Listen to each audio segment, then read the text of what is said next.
Assalamualaikum warahmatullahi wabarakatuh.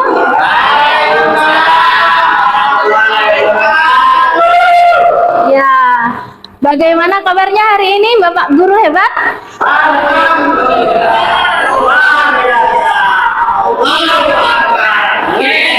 Oke, alhamdulillah.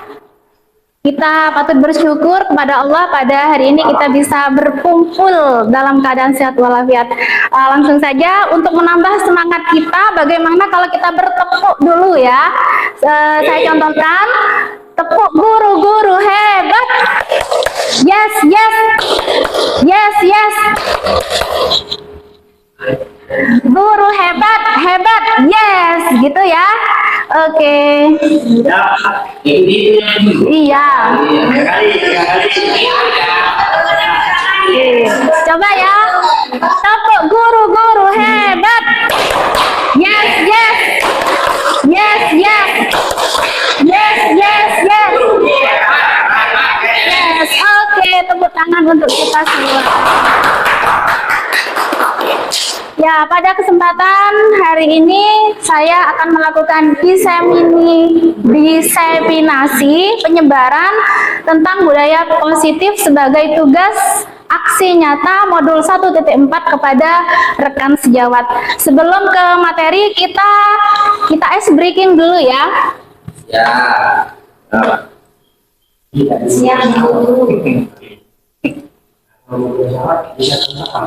Oke, ya di sini ada tebak gambar. Cluenya adalah nama kota. Nah, ini berurutan dari Bu Roro dulu ya. Jadi gambar pertama Bu Roro dulu. Nah, misalkan Bu Roro tidak bisa menjawab, maka lempar sebut nama satu orang gitu ya. Karena waktunya hanya 3 detik ya. Oke, ya. Pikirnya 3 detik ya. Terus nanti kalau bisa lanjut ke Bu Anis. Kalau tidak bisa menjawab, sebut satu orang agar dibantu untuk menjawab. Oke, siap? Lanjut. Next Bu Roro. 1, 2, 3. Kita cek jawabannya. Bentar. Lempar ke. Iya, Mas. Oh, cek. Langsung akhirnya.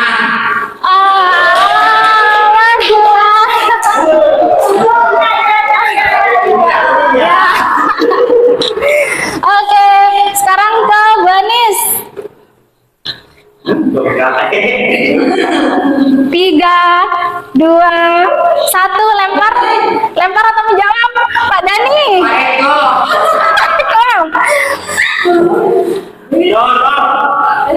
Nama kota. Sekarang kita cek dulu ya. Oke. Sekarang final. Next. 3, 2, 1. Kupang, kita cek jawabannya. Betul.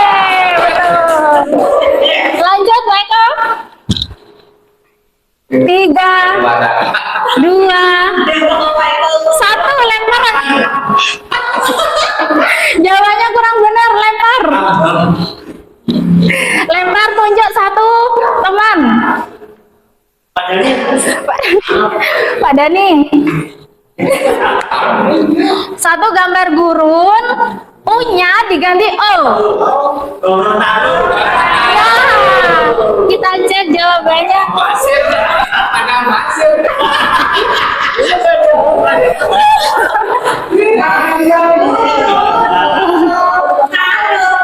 Lanjut Pak Dani.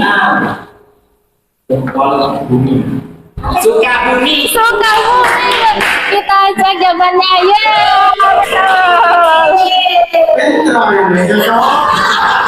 Lanjut Bu Aminah. 3, 2, 1, jawab atau lempar? Batam kurang benar. Lempar. Ayo siapa yang bisa jawab? Banjar Lampung. Banjar. Oke.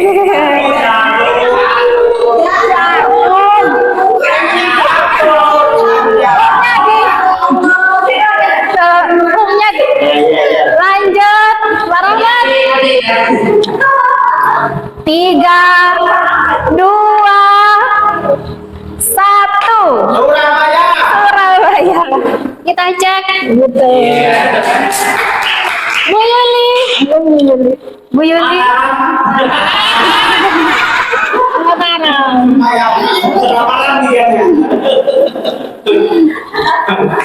Satu lagi. Jambi. Satu lagi. Tangerang.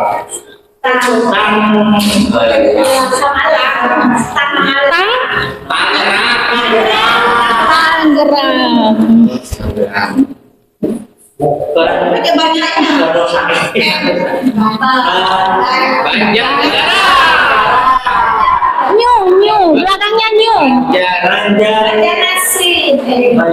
New bintang. New. Banjarbaru. Ada sih. Sudah selesai.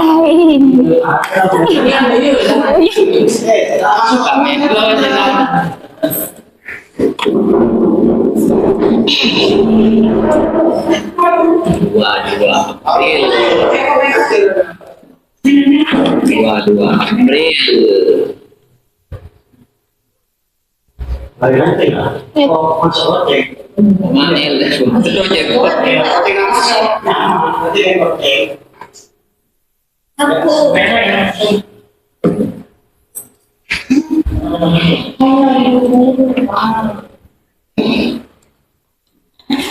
Baiklah teman-teman, modul 1.4 yang saya ikuti di Guru Penggerak itu judulnya adalah budaya positif.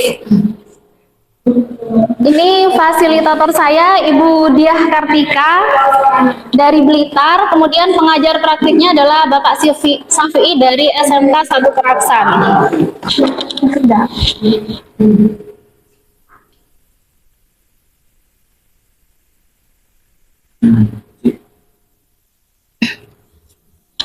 Ya, materi budaya positif pada modul 1.4.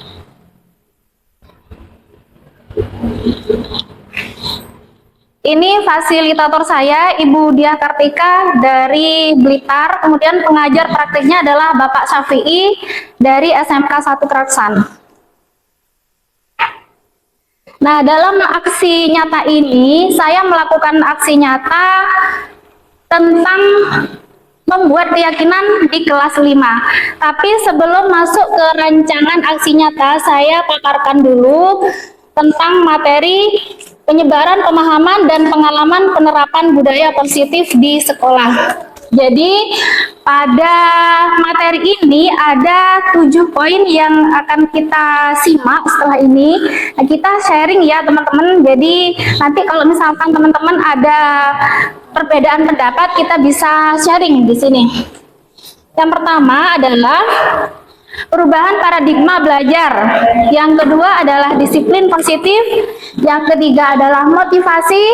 Yang keempat adalah kebutuhan dasar manusia. Yang kelima adalah posisi kontrol. Dan yang terakhir adalah keyakinan kelas. Dan segitiga restitusi. Baiklah, saya jabarkan satu persatu. Yang pertama adalah perubahan paradigma belajar. Nah, teman-teman kalau Bapak Ibu kalau perhatikan kita cara mengajar kita waktu SD dulu dengan yang sekarang itu pasti berbeda ya. Kalau dulu itu biasanya teacher center. Banyak guru itu melakukan hanya ceramah saja, tetapi di pembelajaran abad 21, guru bukan satu-satunya sumber belajar. Jadi banyak yang bisa didapat dari sumber-sumber belajar, misalkan dari buku, dari modul pembelajaran, dari internet, seperti itu. Kemudian, belajar tidak harus di kelas. Itu, murid dapat belajar terlebih dahulu sebelum diajar guru. Kemudian, guru berperan sebagai tutor. Kemudian, proses pembelajaran berubah dari teaching and learning menjadi learning and tutoring. Jadi kalau kita lihat di SDN Jatiurip ini sebenarnya sudah menerapkan pembelajaran abad 21. Ya, kalau kita perhatikan di kelas 1 sampai kelas 6 kita sudah tidak teacher center tetapi student center. Ya, ada yang menggunakan model pembelajaran berbasis masalah, ada yang menggunakan pembelajaran berbasis proyek. Kita sudah melakukan itu. Kemudian, disiplin positif.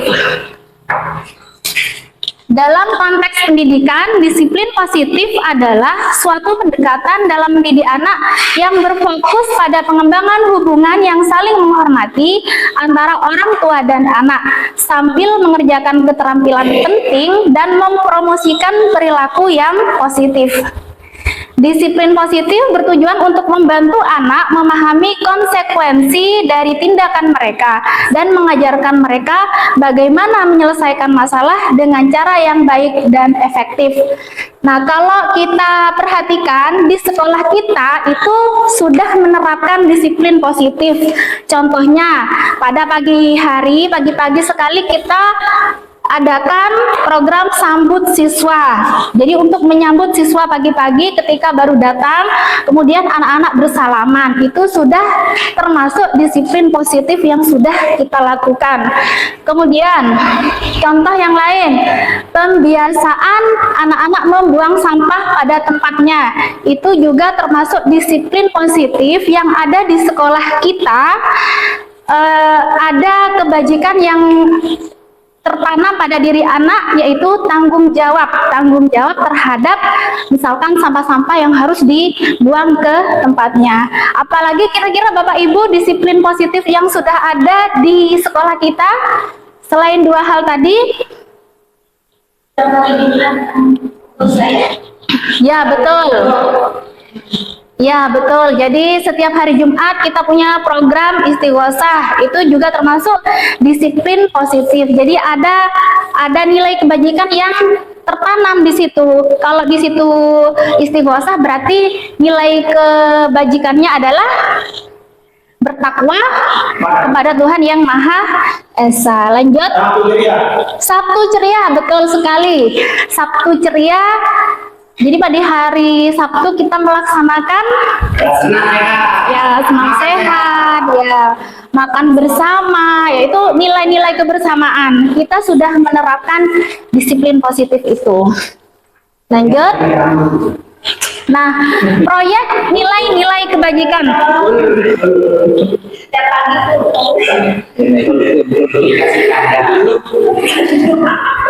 Bapak Ibu, ini adalah nilai-nilai kebajikan yang harus tertanam pada seluruh warga sekolah, baik Bapak Ibu guru maupun murid-murid kita. Peduli, rajin, integritas, rasa hormat, kasih sayang, kejujuran, dan seterusnya. Kemudian tadi lagi ada sebuah kasus, ya hampir terjadi pencurian. Nah, di sini kita bisa memanggil anak tersebut. Nah, ada nilai-nilai kejujuran yang kurang dari anak tadi, maka kewajibannya kita bagaimana menumbuhkan kejujuran itu kepada siswa tersebut. Lanjut. Motivasi perilaku manusia. Nah, teman-teman, marilah kita renungkan sejenak, ya. Sebagai seorang guru, saat Anda hadir mengajar di kelas tepat waktu, motivasi apakah yang mendasari tindakan Anda? Kira-kira kita tepat waktu berangkat sekolah, itu apa karena takut ditegur, apa karena ingin dipuji, atau karena memang kita menghargai waktu? Ya, Menghargai waktu. Boleh kita jawab, kita simpan dulu jawaban dalam hati, ya. Kita next dulu ke berikutnya. Nah, bila di sekolah Anda tidak ada peraturan yang mengharuskan guru datang tepat waktu dan tidak ada surat teguran bagi guru yang datang terlambat dan tidak ada pujian, tidak ada yang memuji Anda, apakah Anda akan tetap datang tepat waktu untuk mengajar murid-murid Anda? Ya. Mantap ya. Oke. Benar sekali. Pertanyaan berikutnya, menurut Anda, dari ketiga jenis motivasi tadi, motivasi manakah yang saat ini paling banyak mendasari perilaku murid-murid Anda di sekolah? Nah, tadi kan kita sendiri ya, kita datang terlambat, antara karena ingin dipuji, antara karena takut dihukum, apa kesadaran sendiri? Pasti karena kesadaran sendiri kan ya. Nah, sekarang bagaimana dengan murid-murid kita? Murid kita ini sekolah, kemudian belajar. Nah, apakah kita sudah mengetahui motivasinya itu benar-benar dari dalam sendiri, apakah dari luar? Seperti itu. Kita cek. Nah, ternyata motivasi itu ada dua macam. Motivasi eksternal dan motivasi internal. Kalau eksternal, motivasi dari luar itu tadi karena seorang anak melakukan sesuatu karena dia ingin mendapatkan penghargaan atau karena dia takut dihukum. Itu eksternal. Nah, internal itu adalah motivasi yang muncul dari dalam diri sendiri. Itu namanya kalau di materi ini namanya restitusi. Jadi sebuah kesadaran diri untuk melakukan perbaikan, ya. Nah, teman-teman, ini jadi evaluasi buat saya. Saya dulu itu membuat bintang kelas. Siapa hari ini yang melakukan kebaikan, maka dapat 1 bintang. Ya, maka anak-anak berlomba-lomba untuk mendapatkan bintang. Ternyata dari teori ini kok saya merasa salah gitu. Ternyata akhirnya anak-anak melakukan kebaikan itu hanya untuk mendapatkan penghargaan, untuk mendapatkan bintang. Ternyata saya salah. Ternyata yang benar itu bagaimana caranya agar anak-anak itu dengan kesadarannya sendiri melakukan kebaikan itu. Bagaimana menurut teman-teman? Apakah sama dengan saya? Ya. Sama ya. Saya ini kok sepertinya anak-anak tergantung dengan bintang gitu. Kalau ada bintang ada melakukan kebaikan. Iya. Yang perlu dibuat. Iya, benar sekali. Itu harus. Iya. Kalau tidak melakukan kebaikan tidak dapat pahala. Jadi itu Surga. Betul. Iya, betul sekali Bapak Ibu.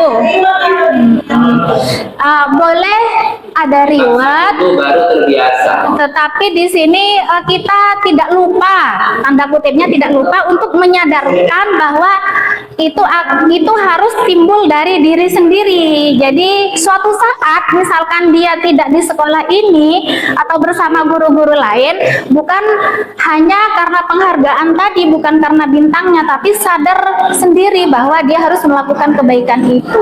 Seperti itu. Lanjut. Nah, ini tadi ya. Tadi kan ada 3. Motivasinya kan tadi ada 3. Kalau yang hukuman dengan penghargaan, hukuman itu identitas gagal. Sedangkan konsekuensi dan restitusi itu identitas sukses. Apa perbedaannya? Kalau hukuman itu cenderung ke sakit fisik.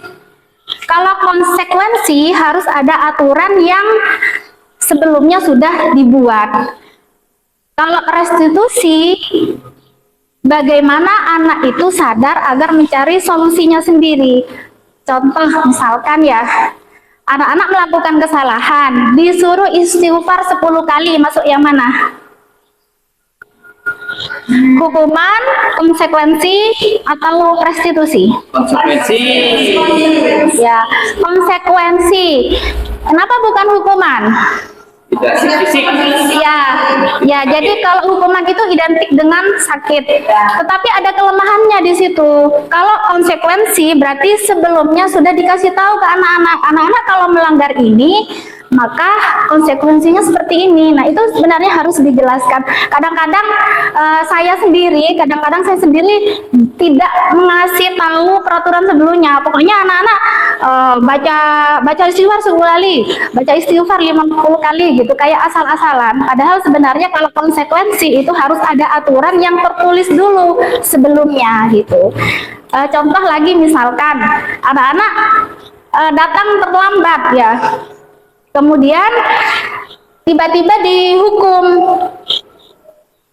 Kalau sebelum keterlambatan itu, sebelum terlambat belum dibuat aturannya, maka itu bukan konsekuensi, jadi masuk ke hukuman. Jadi di sini kata kuncinya, kalau konsekuensi ada aturannya dan akibatnya apa gitu ya. Saya bacakan perbedaannya. Kalau hukuman itu biasanya anak-anak menyembunyikan kesalahannya, kemudian dia cenderung untuk dendam biasanya. Ada dendam karena dia kan merasa sakit ya. Kemudian kalau konsekuensi, maka murid atau anak itu belajar dari peraturan tersebut. Mencoba mengontrol anak dengan penguatan positif. Nah, sedangkan restitusi, murid atau anak belajar untuk memecahkan masalah. Saya break dulu untuk ini.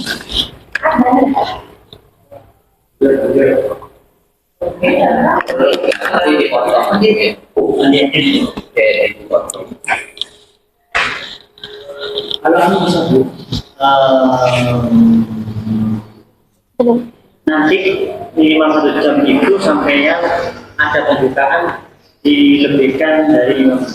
Jadi kalau bisa nanti ketika video kesampaian itu ada semacam profilnya sekolah. Profil sekolah. Nah, itu Iya. sarannya. Oh, gimana kata-katanya? Ya Misalkan. kayak yang saya bilang tadi, apa namanya, kayak aktivitas Oh. sekolah. Gimana? Sampai buka, Assalamualaikum. Oh, pembukaan videonya. Kirain saya mau video lagi. Di nanti bisa sampai yang lebih dari Penutupannya juga seperti itu, penutupannya itu sampai juga ngomong. Tentang disiplin positif. Simpulkan. Jadi itu tadi video tentang budaya positif saya, tentang ini. Terima kasih ya Bapak. Rekaman lagi enggak? Maksudnya di sini rekaman lagi untuk pembukaan gitu, udah usah. Video pas kegiatan disiplin positifnya gitu aja. Ya, sampai videonya harus ini. Oh. Bukan yang depan gitu loh. Iya, iya, yang Jadi nyambung. tidak tiba-tiba video ini nomen upload. Oh, iya ya. Ada covernya Bu. Pelang Jati Urip 1, terus kegiatan sambut siswa itu Ya, Jumat itu gabung-gabungkan. ya. Ya, variasi. Ya, tadi kan Minta ke Pak Eko kan punya. Ya, tadi itu kegiatan intinya. Iya, iya. Kegiatan intinya tadi itu ya. Kalau bukanya kalau belajar ke saya, Assalamualaikum. Sekolah. Dan banyak rekam.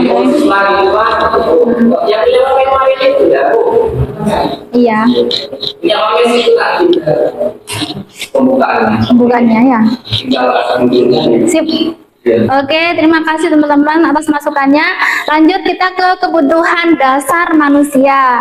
Bapak Ibu, ada 5 kebutuhan dasar manusia ya. Yang pertama adalah bertahan hidup. Jadi intinya ini kita perlu makan dan minum kan untuk kebutuhan bertahan hidup kita. Yang kedua adalah kebutuhan penguasaan. Yang ketiga adalah kebutuhan kasih sayang dan rasa diterima, kebutuhan kebebasan, dan kebutuhan kesenangan. Nah, misalkan hari ini ada sebuah peristiwa kecil, murid kita kepergok akan mengambil uang milik temannya. Ya, setelah dipanggil ternyata alasannya karena dia lapar.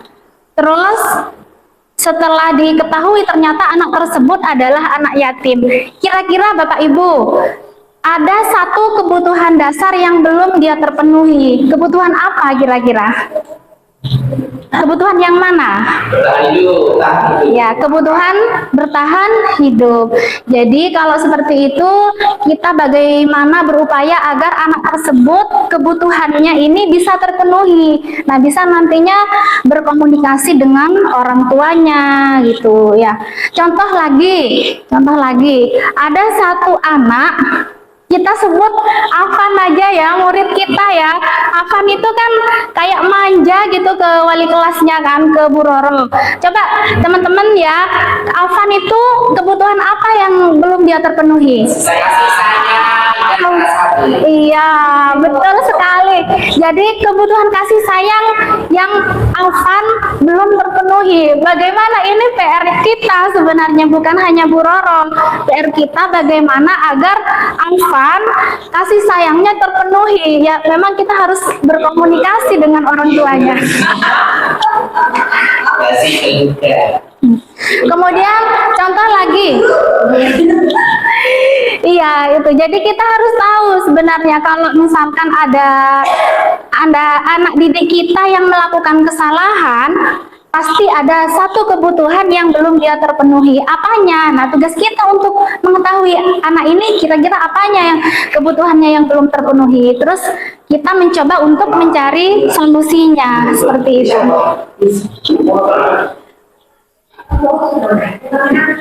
Kemudian satu contoh lagi teman-teman, tadi beberapa hari yang lalu saya lihat anak-anak ketika istirahat mereka kan beli-beli, mereka sudah membeli sesuatu yang mereka inginkan kan, kemudian mereka saling lempar makanan. Kemudian ada yang kena ke teman-temannya, sampai ada yang merasa terganggu gitu. Kira-kira dari siswa tersebut kebutuhan apa yang belum terpenuhi? Ketika ditanya ternyata dia katanya senang bermain lempar-lemparan katanya.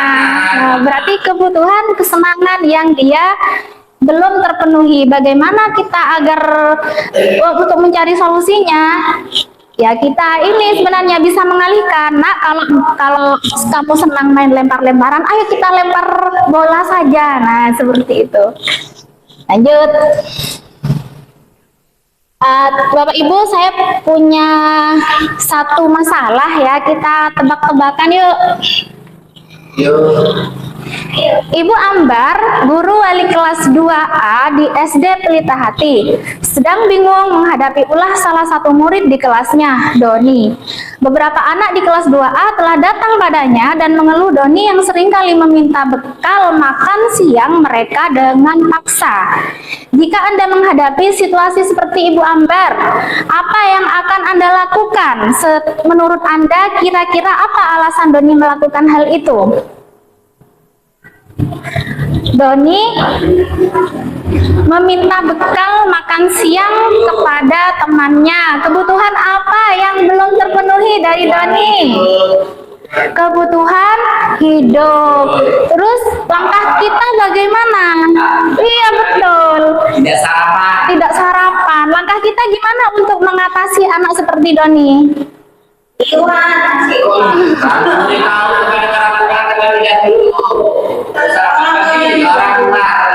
Iya. Iya. Selamat datang Bapak. Selamat bergabung. Ya, baik. Jadi jika ada murid kita seperti Doni, maka kita memanggil Doni terlebih dahulu. Ya, Doni, nak, kenapa kamu kok ini sering mengambil bekal temannya? Nah, kita panggil. Nah, alasannya kalau di sini bekal makan siang berarti dia tidak bawa bekal, kemudian dia mengambil paksa bekalnya teman-temannya, berarti dia ini tidak bawa bekal dari rumah. Nah, kenapa dia tidak bawa bekal dari rumah? Nah, ternyata kalau diselidiki kenapa? Kadang-kadang kalau pada murid kita itu macam-macam alasannya ya.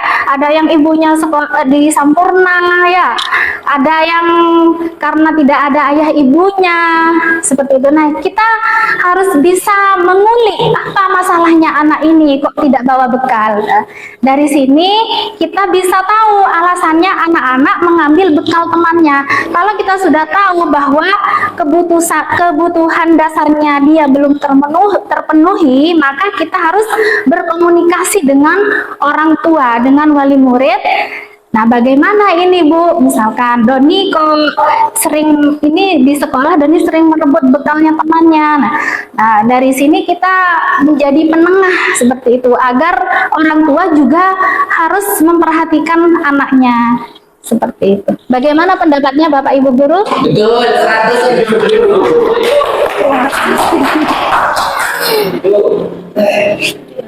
Oke, lanjut. Pembahasan materi berikutnya adalah posisi kontrol. Ada 5 posisi kontrol ya di sini. Yang pertama adalah penghukum, yang kedua adalah pembuat rasa bersalah, yang ketiga adalah posisi sebagai teman, posisi sebagai pemantau, dan posisi sebagai manajer. Bapak Ibu guru, mari kita renungkan selama ini posisi manakah yang pernah kita lakukan?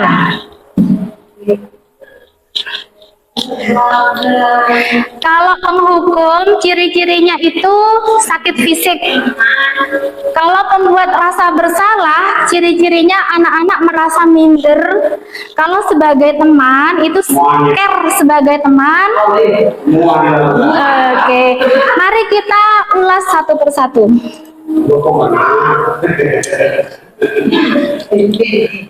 Sebelum kita memahami, Bapak Ibu, mari kita simak video berikut. Saya punya satu video. Mari kita simak bersama-sama.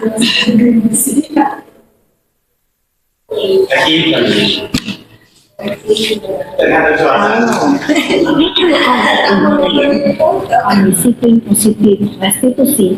Salah satu program yang dikembangkan adalah 5 posisi kontrol. 5 posisi kontrol dalam restitusi adalah proses perjalanan seorang pendidik. Mama minum. Kita akan membahas tentang 5 posisi kontrol. Contoh penerapannya.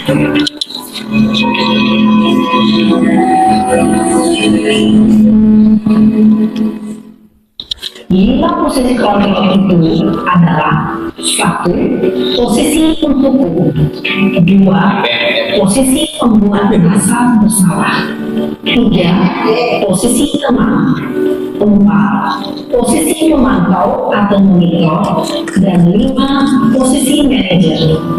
Untuk lebih memahami kelima posisi tersebut, mari kita saksikan kasus menarik yang pelanggan hadir 20 menit di sekolah dan melihat bagaimana kelima posisi kontrol dalam menghadapi masalah tersebut.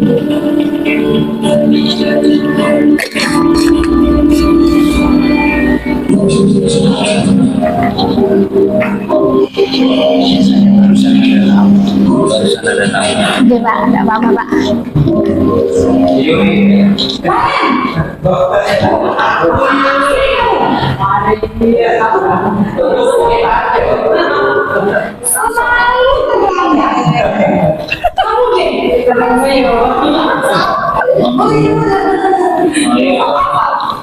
Apa coba? Alasan kamu apa lagi? Kapan sih kamu tidak terlambat? Malas sekali ya kamu jadi anak. Saya Biasa aku malas. Gak kamu praktek sekali. Sudah berapa kali kamu praktek? Sana, kamu keliling lapangan dasar dua kali. saya harus dievaluasi Bu. Kenapa? Kamu kalau ibu berani-beraninya jawab, sudah terlambat masih berani jawabnya. Sekarang keliling lapangan basket 5 kali sekalian. Biar aku 4. Pergi sama lapangan basket. Posisi penghukum biasanya berbicara dengan nada tinggi, menghakimi, menunjuk-nunjuk, menyakiti, dan menunjuk. Hukuman bisa berupa fisik maupun psikis. Ibu dan bapak guru hebat, dampak yang terjadi pada murid ketika guru berada pada posisi tertentu adalah murid cenderung akan berontak, bahkan menyimpan dendam.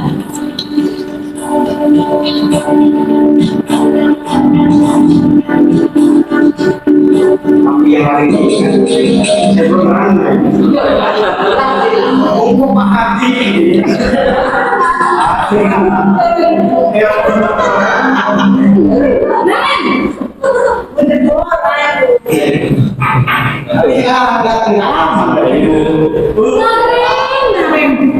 Kamu kenapa terlambat lagi, nak?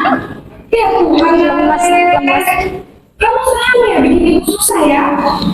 Kalau kamu terlambat lagi, nanti ibu yang tegur bapak kepala sekolah, nak. Disangka ibu tidak bisa membina kamu. Gimana ini? Maaf Bu, Lemas sih. Kamu suka ya kalau ibu tegur bapak kepala sekolah? Terus, sekarang ibu harus tulis apa ya ibu absen?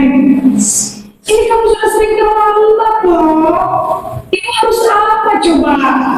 maaf Bu, maaf sorry. Ya sudah, lain kali jangan bikin ibu susah lagi ya nak ya. Ibu tidak akan kuat lagi kalau kamu gini terus. Bisa jantungan kalau ibu tegur bagi kepala sekolah. Sekarang cepat ibu di kelas ya. Maaf sorry. Posisi pembuat rasa bersalah berbicara dengan nada tenang, cenderung lembut, namun kata-kata yang diutarakan membuat murid merasa menjadi orang yang gagal, memandang buruk dirinya sendiri, merasa tidak berharga, dan tidak sanggup membahagiakan orang lain. Ketika guru mengambil posisi pembuat rasa bersalah, murid akan menganggap dirinya yang bersalah dan ia akan menyimpan emosi negatif tersebut di dalam dirinya.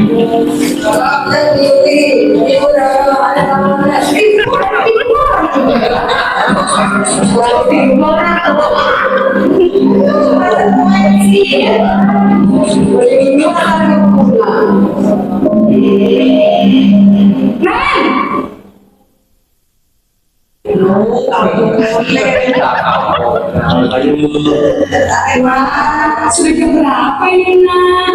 Selamat lagi ya sayang. Iya Bu, tapi ibu saya membawakan saya Bu. Kamu menyalahkan ibu kamu.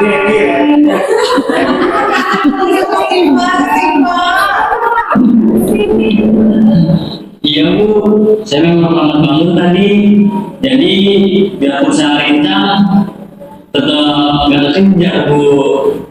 Ya sudah sana, nanti lain kali larinya lebih kenceng lagi ya, biar gak terlambat lagi, bikin senang ibu, demi ibu, bisa kan? Bisa Bu. Ya sudah sana masuk kelas, ibu beresin urusan absen kamu. Kamu ini ada-ada saja. Dalam posisi teman, guru berbicara dengan nada suara ramah, akrab, cenderung bersedia gurau untuk menjaga suasana tetap santai. Murid akan merasa senang, aman, dan akrab dengan guru. Identitas yang tercipta adalah identitas sukses atau berhasil. Namun, perlu diingat, karena ini masih dorongan eksternal, maka ada faktor ketergantungan dari murid kepada orang tertentu. Di sini, guru absennya, sehingga di lain waktu, murid bisa berperilaku baik, namun hanya kepada orang-orang tertentu saja.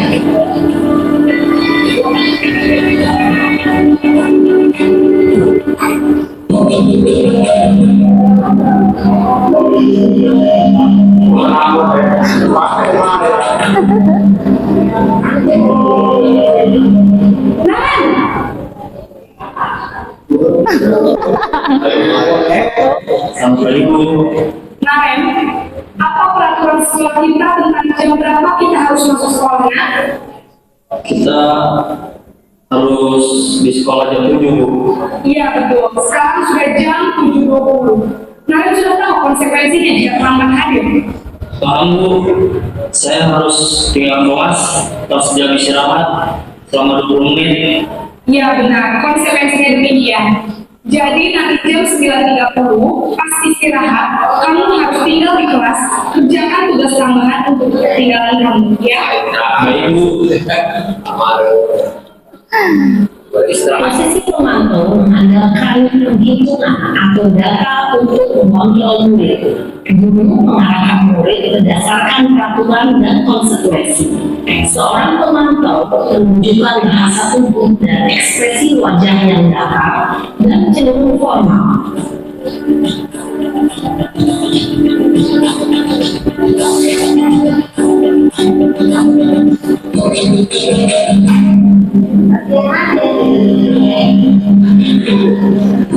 Manajer.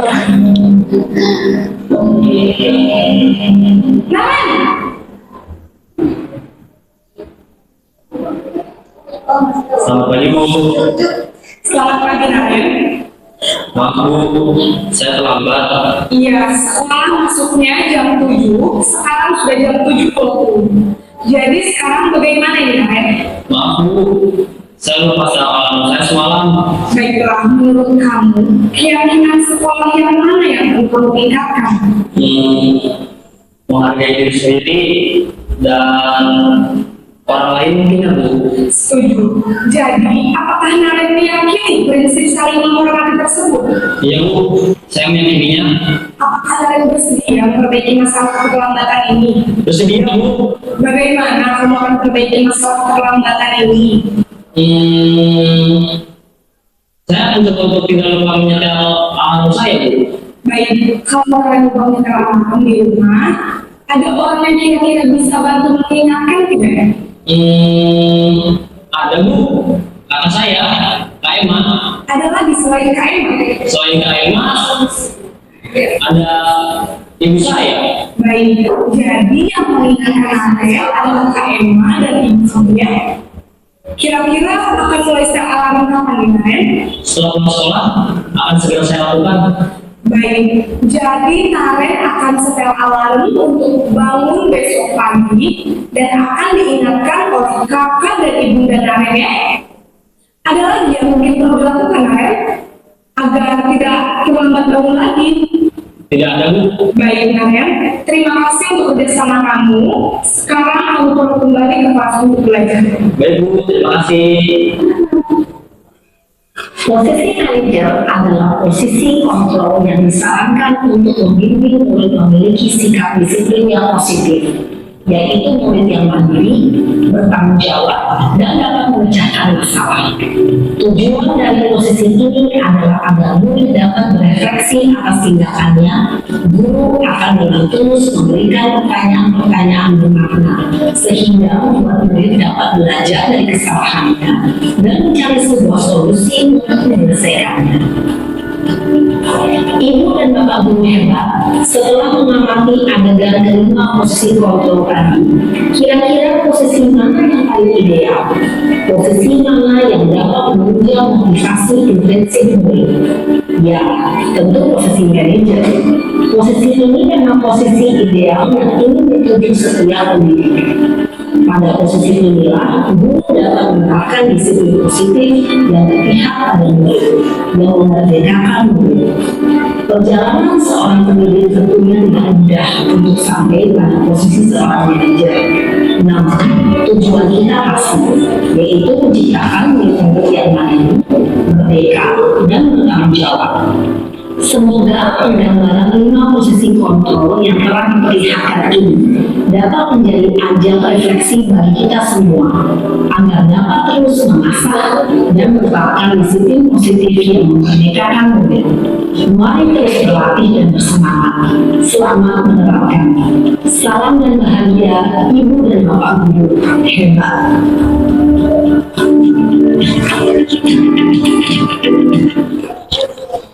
Bu. Nah.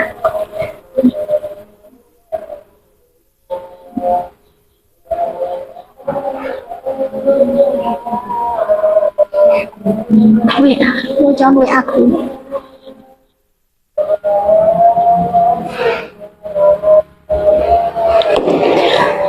bagaimana Bapak Ibu, posisi mana yang sudah pernah kita lakukan? 5. Kelima-limanya sudah pernah? Posisi manajer pernah?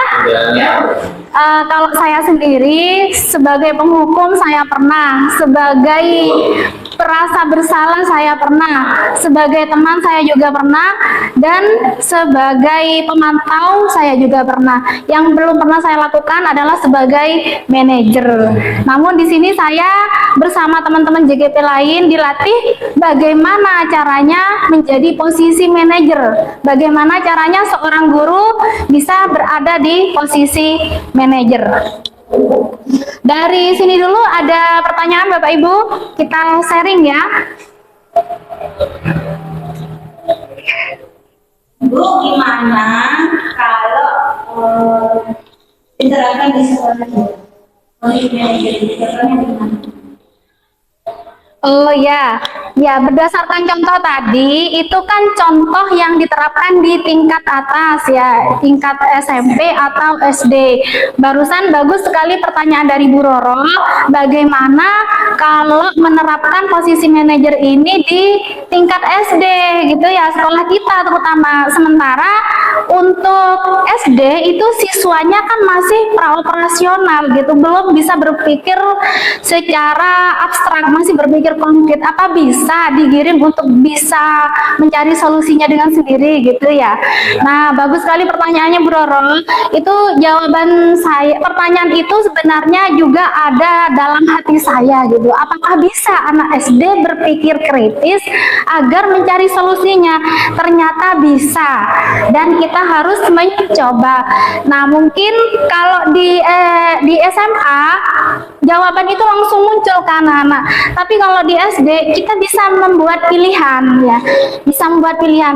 Anak-anak kira-kira untuk memperbaiki kesalahanmu dengan cara seperti apa? Nah, bisa memberi pilihan. Contoh kemarin saya melakukan posisi manajer, menerapkan segitiga restitusi itu untuk siswa yang sering membuli temennya gitu ya. Kemudian saya lanjutkan di sini ada videonya ya, saya jelaskan berikutnya. Saya ke kasus dulu. Intinya bisa Ibu, jadi kita memberi pilihan pertanyaan. Lanjut dulu.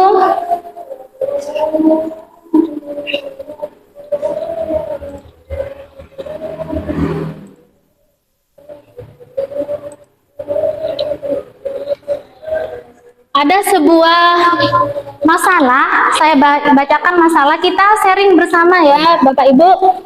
Sabrina hari itu bangun terlambat dan terburu-buru sampai di sekolah. Dia pun akhirnya sampai di gerbang sekolah, tapi baru menyadari kalau tidak menggunakan sepatu hitam seperti tertera di peraturan sekolah. Di depan pintu kelas, Pak Lukman memperhatikan sepatu Sabrina yang berwarna coklat. Sabrina berusaha menjelaskan bahwa dia terburu-buru dan salah mengenakan sepatu. Pak Lukman menanyakan Sabrina, apa peraturan sekolah tentang seragam warna sepatu? Sabrina menjawab, sudah mengetahui sepatu harus berwarna hitam. Namun terburu-buru salah mengenakan sepatu. Selain tidak mungkin kembali pulang karena rumahnya jauh, Pak Lukman tetap bersikeras pada peraturan yang berlaku dan mengatakan, ya sudah, kamu sudah melanggar peraturan sekolah. Kamu salah, sudah terlambat, salah pula warna sepatunya. Segera buka sepatumu kalau tidak bisa mengenakan warna sepatu sesuai peraturan. Sabrina meminta maaf dan memohon kepada Pak Lukman agar tetap dapat mengenakan sepatunya dan berjanji tidak akan mengulangi kesalahannya. Namun Pak Lukman tidak mau tahu. Tidak, kamu telah melanggar peraturan sekolah. Kalau tidak sanggup ambil sepatu di rumah atau diantarkan sepatu ke sekolah, ya sudah, kamu tidak bersepatu saja seharian di sekolah. Sekarang copot sepatumu dan silahkan belajar tanpa sepatu seharian. Sabrina pun dengan berat hati mencopot sepatunya dan memberikannya kepada Pak Lukman. Seharian dia tidak berani berkeliling sekolah karena malu dan lebih banyak pendiam di kelas tanpa alas sepatu. Nah Bapak Ibu, dari kasus ini kira-kira Pak Lukman ini berada di posisi yang mana? Kontrol. Posisi kontrol yang mana? Sebagai penghukum, sebagai pembuat rasa bersalah, sebagai teman, sebagai pemantau, apa sebagai manajer? Mantau. Oke, saya ke Pak Ainul dulu. Pak Ainul berpendapat sebagai pemantau. Kalimat yang mana? Yang ini Pak, yang menyatakan. Ada kesepakatan di sekolah bahwa peraturan jika tidak menggunakan sepatu kan sudah disepakati. Ya, betul sekali. Yang Bapak Ibu yang ini berpendapat sebagai penghukum, kalimat yang mana? Itu Pak Lukman tetap bersikeras pada peraturan yang berlaku. Karena ada aturannya. Iya, iya betul ya. Dua-duanya betul ya. Jadi Pak Lukman ini dia berada di posisi kontrol sebagai penghukum karena di sini titik tekannya Sabrina ini merasa malu kan ya, karena dia ada hukuman verbal di situ, dia merasa malu. Jadi Pak Lukman ini lebih ke posisi kontrol sebagai penghukum. Sebagai pemantau betul juga, tetapi lebih cenderungnya itu ke posisi sebagai penghukum. Nah, bagaimana seharusnya yang dilakukan Pak Lukman? Bagaimana seharusnya? Sebagai manajer. Iya, sebagai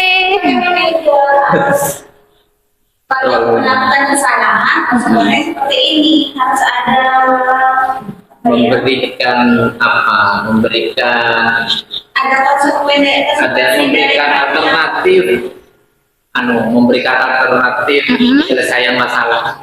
Iya. iya, betul sekali. Kalau dibentuk peraturan sudah. Iya. Betul sekali, luar biasa jawabannya Bapak Ibu. Jadi seharusnya Pak Lukman di sini meskipun posisinya dia hanya sebagai penjaga, jadi dia harus punya ilmu juga sebagai manajer gitu. Karena di sini Sabrina kan sudah minta maaf ya. Jadi sudah ada rasa bersalah, dia ada sepertinya ada rasa bersalah dan untuk memperbaiki seandainya pertanyaan Pak Lukman itu diarahkan untuk mencari solusinya seperti itu. Oke, lanjut.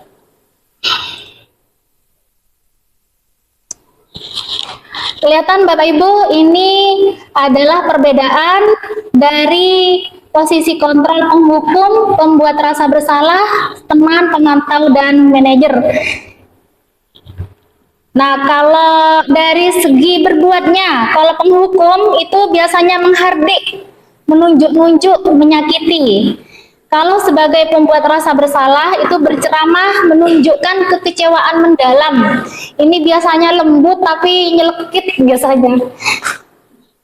Kalau teman membuat alasan-alasan untuk muridnya, kalau sebagai pemantau itu menghitung dan mengatur, kalau sebagai manajer itu mengajukan pertanyaan-pertanyaan. Kemudian dari segi kata-katanya, langsung ke dampaknya ya. Saya di sini bahas dampak pada murid. Kalau pada posisi penghukum, anak cenderung mengulangi kesalahan berulang kali. Perilaku menjadi agresif. Sedangkan pada pembuat rasa bersalah, anak merasa rendah diri, merasa gagal dan tidak bahagia. Pada posisi teman, anak tergantung dan tidak mandiri dan tidak bisa memutuskan. Kemudian kalau sebagai pemantau, menitik beratkan pada dampak pada diri sendiri, mendapatkan hadiah atau mendapatkan hukuman. Kalau sebagai manajer, mengevaluasi diri bagaimana menjadi diri yang lebih baik. Intinya Bapak Ibu, pada prosesnya kita boleh sebagai teman, boleh sebagai pemantau, tapi ujung-ujungnya sebagai guru kita harus bisa memposisikan diri sebagai posisi manajer. Ada tips bagaimana langkah-langkahnya agar kita bisa memposisikan diri sebagai manajer. Ada di segitiga restitusi namanya. Kalau saya menyingkat MVM. menstabilkan identitas, validasi tindakan salah, dan menanyakan keyakinan. Ini tipsnya, tips dari segitiga restitusi. Menstabilkan identitas. Ini skenario yang sudah saya buat. Kira-kira kalimat apa yang menstabilkan? Jadi kalau menstabilkan, ada poin di sini yang harus disampaikan. Kita bisa menyelesaikan ini. Apakah kita tidak punya pensil? Nah, kita harus menstabilkan identitasnya. Dia benar-benar dia lakukan ya. Misalkan dia melakukan kesalahan, kita harus memastikan dan dia menyadari anak itu memang benar-benar melakukan kesalahan itu. Kemudian validasi tindakan yang salah. Nah, kamu pasti punya alasan, makanya kamu ini pada masalah saya, makanya kamu peralatan sekolahmu ada yang ketinggalan. Nah, ini memvalidasi tindakan yang salah. Kemudian yang ketiga adalah menanyakan keyakinan. Jadi seharusnya kita itu memiliki keyakinan kelas atau keyakinan sekolah terlebih dahulu sebelum melakukan segitiga restitusi. Ini Bapak Ibu, saya ingin menunjukkan aksi nyata yang saya lakukan menerapkan segitiga restitusi kepada siswa kita yang tidak fokus dalam pembelajaran. Mohon masukannya. Kamu tahu mengapa Bu Guru memanggil kamu ke sini, Nak? Iya, Bu. Bu Guru perhatikan, kamu bingung dari tadi. Balik, toleh ke kiri. Terus kamu mengambil pensilnya Alia yang sedang menulis. Iya, Bu. Apa kamu tidak punya pensil? Punya, Bu. Kenapa masih pinjam punya Alia? Sepertinya ketinggalan di rumah. Kamu tidak memeriksa kembali peralatan tulisnya sebelum berangkat sekolah. Saya lupa mengembalikan peralatan sekolah kembali ke dalam tas. Kamu pasti melakukan sesuatu yang lain setelah belajar di rumah. Makanya kamu lupa memasukkan kembali peralatan sekolah. Iya, Bu, saya semalam bermain bersama sepupu yang baru datang dari luar kota. Nah, itu dia. Sudah tahu kan penyebabnya? Iya, Bu. Kalau kamu lupa membawa pensil, siapa yang merugi? Saya, Bu. Saya jadi kebingungan mau mengerjakan tugas. Lalu, siapa lagi yang merasa dirugikan? Alia, teman saya, Bu. Dia jadi terlambat pelajarannya. Nah, selanjutnya, apa yang kamu lakukan agar kamu merasa nyaman belajar di kelas? Saya harus membawa alat tulis saya, Bu. Bagaimana caranya agar kamu tidak lupa? Seharusnya saya langsung membereskan alat tulis saya kembali ke dalam tas sebelum bermain dengan sepupu saya. Bagus, Nak. Guru selalu dengan pemikiran kamu. Terus sekarang, kamu sudah terlanjur tidak bawa pensil. Bagaimana kamu mau mengerjakan tugas hari ini? Saya mau pinjam ke teman yang memiliki pensil 2, Bu. Kalau tidak ada yang bawa pensil 2, Saya mau menyisihkan uang saku beli di koperasi sekolah. Tidak apa-apa, saya tidak jajan hari ini. bagus, Nak. Guru bangga sama kamu. Jadi itu intinya ya Bapak Ibu. Jadi dalam segitiga restitusi, intinya bagaimana kita membuat pertanyaan, menggiring anak-anak agar anak-anak itu menjawab sendiri solusinya. Itu intinya. Iya, bentar ya. Oke. Tadi kan terpotong itu kan ya? Ada yang Coba dulu tahu. Dengar speakernya masuk. masuk dah. Oke. Jadi Bapak Ibu lanjut ya. Jadi ini rancangan tentang tindakan aksi nyata yang saya lakukan, yaitu membuat keyakinan kelas. Bapak Ibu, kira-kira keyakinan kelas dengan kesepakatan kelas itu sama enggak? Keyakinan kelas sama kesepakatan kelas sama peraturan kelas. Beda ya. Kalau peraturan kelas itu cenderung hanya dibuat oleh guru ya. Kalau kesepakatan kelas ini juga dibuat oleh guru, tetapi sifatnya itu sifatnya konkret. Misalkan memakai seragam yang lengkap kan konkret kan ya. Nah, kalau keyakinan kelas itu lebih ke abstrak. Misalkan berkata-kata yang sopan. Nah, misalkan menghargai orang lain. Jadi sifatnya lebih abstrak. Itu adalah perbedaannya. Nah, koreksi saya ketika saya menerima materi ini, saya ternyata belum memiliki keyakinan kelas. Ya, semoga ini menjadi perbaikan bagi saya. Maka ini saya melakukan rancangan tindakan, yaitu membuat keyakinan kelas di kelas 5. Latar belakangnya tadi sudah saya sampaikan, jadi saya belum memiliki keyakinan kelas, tetapi hanya peraturan kelas. Kemudian tujuannya adalah dan tolak ukurnya terbentuk keyakinan kelas yang dibuat oleh wali kelas bersama siswa. Jadi kalau peraturan itu kayak peraturan dan kesepakatan itu dibuat oleh guru, tapi kalau keyakinan itu dibuat oleh siswa dan guru bersama-sama gitu. Jadi ditawari anak-anak, kita ketika mau belajar gimana nih biar nyaman gitu kan. Jadi anak-anak saling menghormati gitu misalkan. Jadi kita tampung pendapatnya anak-anak. Ini yang pertama saya lakukan adalah meminta izin kepada kepala sekolah, kemudian mengadakan sharing, kemudian saya melalui slide menawarkan sebuah keyakinan kelas bersama anak-anak. Nah, ini panduannya, panduan membuat keyakinan, menggali peraturan-peraturan yang perlu disepakati. Jadi kita buat semacam beberapa peraturan yang kira-kira akan disepakati di kelas itu. Kemudian mengubah peraturan yang sudah dibuat dengan kalimat positif. Misalkan tidak boleh mengganggu teman, itu bagus nggak kalimatnya? Tidak boleh. Jadi sebaiknya menggunakan kalimat yang positif. Berarti dirubah gimana? Menyayangi teman. Nah, menyayangi teman.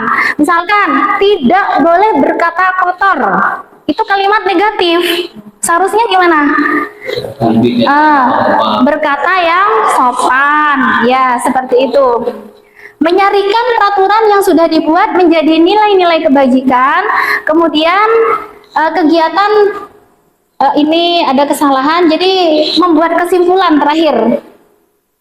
Ini yang saya lakukan di kelas 5. Jadi anak-anak silakan kamu mengutarakan ungkapan hati kalian agar pembelajaran di kelas ini nyaman. Jadi anak-anak saya beri kertas post-it di situ, kemudian anak-anak menuliskannya. Kemudian menempelkan di depan. Ditempel ya, kemudian ini kesimpulan setelah disarikan. Setelah disimpulkan, kalimat negatif dijadikan kalimat positif, kemudian dipangkas kalau ada kalimat yang tidak efektif, kemudian jadi seperti ini. Ya, ini keyakinan di kelas 5 yang sudah kita buat.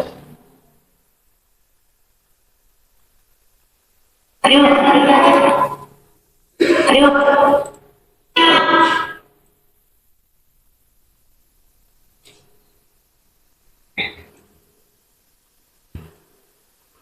Oh, ya sudah nih. Cukup sekian pemaparan aksi nyata dari saya. Bagaimana Bapak Ibu kalau ada yang mau disaringkan sebelum ditutup? Saya Iya, mau nggak Bapak?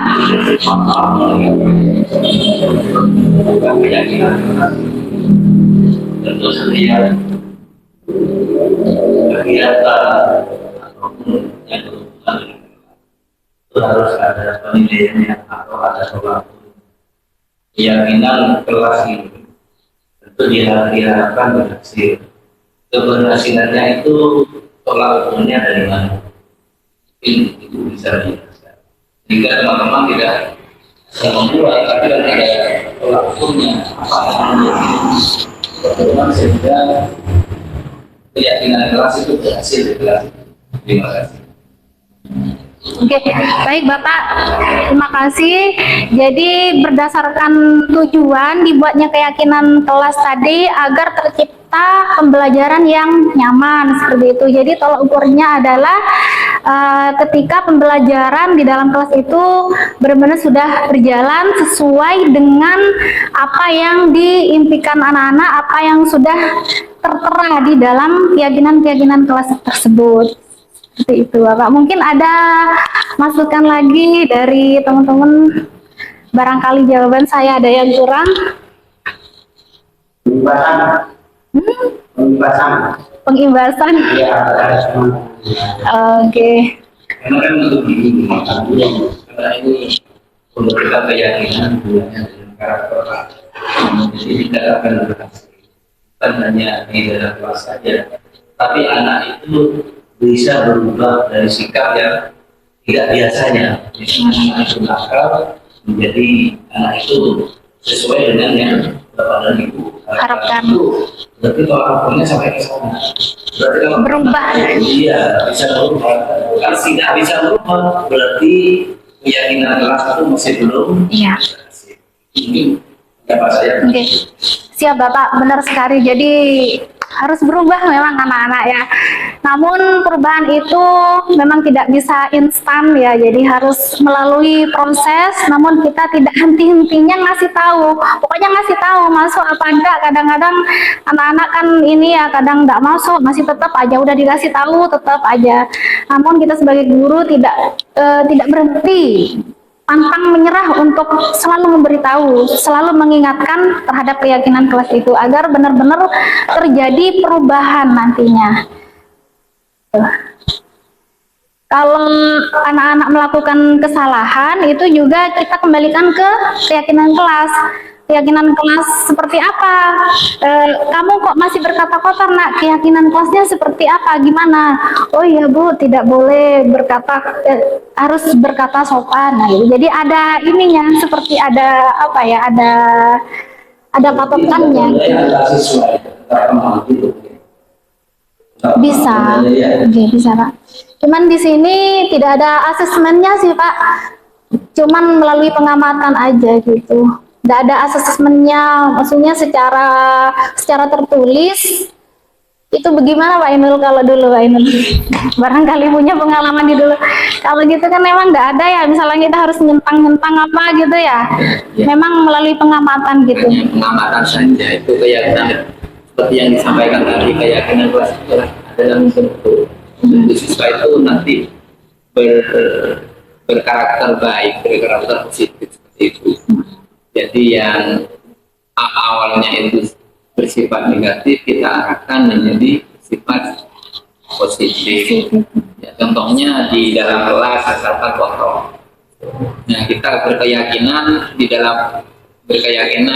kalau kita belajar enak tidak kita belajar dengan ruang kelas yang kotor. Betul. Itu. Ya, siap. Bukan kita selalu buang sampah pada tempatnya. Gitu. Iya, betul. Enak Bisa. kita lihat halaman sekolah bagus tidak, kotor apa tidak. Kotor dengan bersih mana yang bagus. Nah, keyakinan itu akan menciptakan karakter anak-anak menjadi pribadi yang positif, berkarakter baik. Baik itu nanti kalau akan menjadi pembawa, maksudnya itu akan menjadi bawaan anak-anak sampai kelak menjadi dewasa seperti itu. Siap, luar biasa sekali atas masukannya. Terima kasih Pak Inul. Kemudian dari Pak Rahmat tadi pengimbasan kepada kelas yang lain. Sepakat Pak Rahmat, jadi diharapkan kalau memang ini menjadi kesepakatan sekolah, ya jadi diharapkan semua kelas juga membuat keyakinan kelas yang nantinya akan tercover menjadi keyakinan sekolah, sehingga kita sama-sama menerapkan keyakinan ini dan pada ujungnya terlahir disiplin positif di sekolah.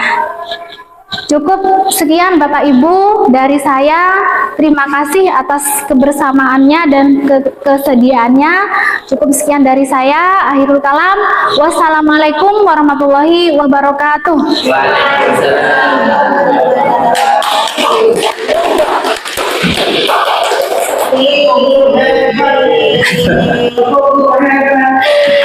Ayo tepuk guru hebat.